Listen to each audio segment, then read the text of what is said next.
49 అంటే సంతానం, 49 అంటే సంతోషం.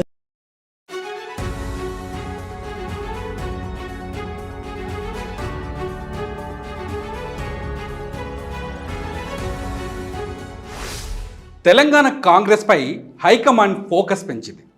ముఖ్య నేతల చేరికలతో పార్టీలో జోష్ పెరిగింది. పొంగులేటి, జూపల్లి సహా తెలంగాణ కాంగ్రెస్ ముఖ్య నేతలతో రాహుల్ గాంధీ, మల్లికార్జున ఖర్గే సమావేశమయ్యారు. తెలంగాణలో రాబోయే ఎన్నికల విషయంపై నేతలకు దిశానిర్దేశం చేశారు. కేసీఆర్ హఠావో, తెలంగాణ బచావో నినాదంతో ముందుకెళ్లాలని రాహుల్ గాంధీ దిశానిర్దేశం చేశారు. పార్టీలో చేరికలపై లిస్టు విడుదల చేశారు. నేతలంతా గూటికి చేరుకోవడం సంతోషంగా ఉందంటున్నారు. పొంగులేటి, జూపల్లి చేరిక సందర్భంగా ముఖ్య నేతలందరినీ హైకమాండ్ పిలవడం కీలక పరిణామంగా మారింది. తెలంగాణలో గెలుపే లక్ష్యంగా సాగాల్సిన తీరుపై ఖర్గే, రాహుల్ నేతలకు సూచనలు చేశారు. అందరూ కలిసి సమన్వయంతో కలిసి పనిచేయాలని సూచించారు. తెలంగాణలోని ఇతర పార్టీల ముఖ్య నేతలు ఇంకా చాలామంది కాంగ్రెస్ వైపు చూస్తున్నారని చెప్పారు. కేసీఆర్ను ఎదుర్కోవడం హస్తం పార్టీతోనే సాధ్యమన్న విషయాన్ని ప్రజల్లోకి తీసుకెళ్లాలని నేతలకు సూచించారు. మరోవైపు వచ్చే ఆదివారం రాహుల్ గాంధీ సమక్షంలో కాంగ్రెస్లో చేరుతున్నట్టు మాజీ ఎంపీ పొంగులేటి శ్రీనివాసరెడ్డి తెలిపారు. జూలై 2న ఖమ్మంలో జరిగే బహిరంగ సభా వేదికగా కాంగ్రెస్ కండువా కప్పుకోనున్నట్లు వెల్లడించారు. తెలంగాణ వస్తే మంచి జరుగుతుందని, సోనియా ప్రత్యేక రాష్ట్రాన్ని ఇచ్చారని, అయినా అనుకున్నది జరగలేదని, నీళ్లు, నిధులు, నియామకాలు ఏమయ్యాయని ప్రశ్నించారు. బీఆర్ఎస్ నుంచి బయటకు వచ్చాక జూపల్లితో కలిసి అనేక సభలు, సమావేశాలు నిర్వహించి ప్రజలు ఏం కోరుకున్నారు అనే విషయాలను తెలుసుకున్నామని పేర్కొన్నారు పొంగులేటి.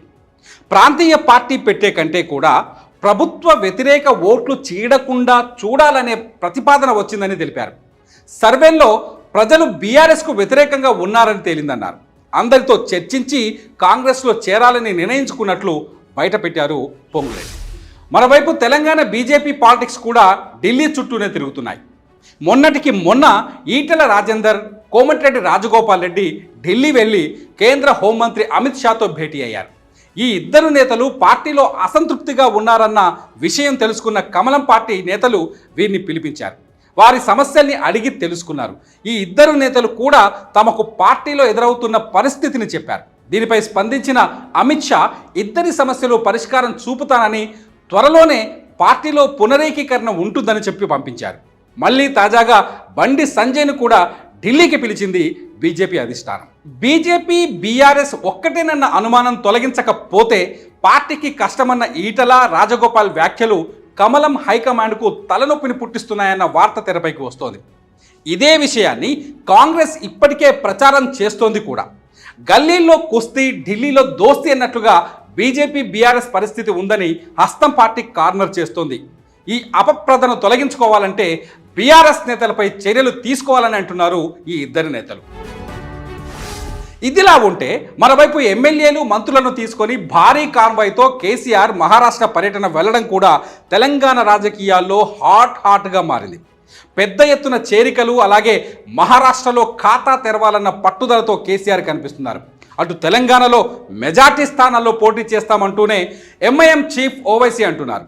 త్వరలోనే ఎక్కడెక్కడ పోటీ చేసేది ప్రకటిస్తారంటున్నాడు ఓవైసీ.